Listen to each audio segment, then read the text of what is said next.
kämpfen, von kühne Taten und tüchtiger Wehr, Waffen mir schmieden, Schwerte schaffen, rühmt seine Kunst, als könnte es was recht, wenig zur Hand, nur was er gehemmt hat, mit einem Griff ergreif ich den Bock.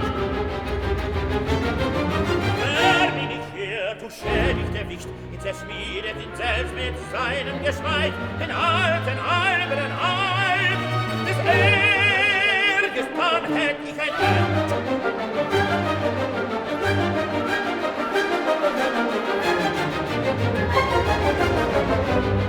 Und zufrieden und toll, ein und ein Traun ich mag, mach ich den bösen Buben nicht alles gleich best, was ich ihm Gutes schuf, vergisst er gar zu schnell.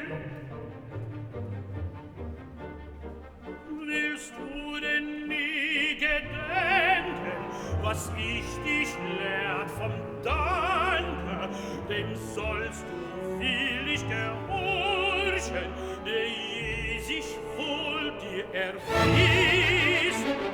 Das willst du wieder nicht hören.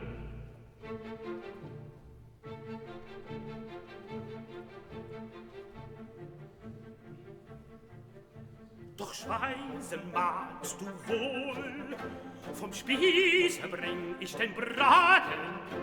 Versuchtest du gern den Sud, für dich sorgt ich ihn da. Braten bricht ich mir selbst, einen Sud auf allein.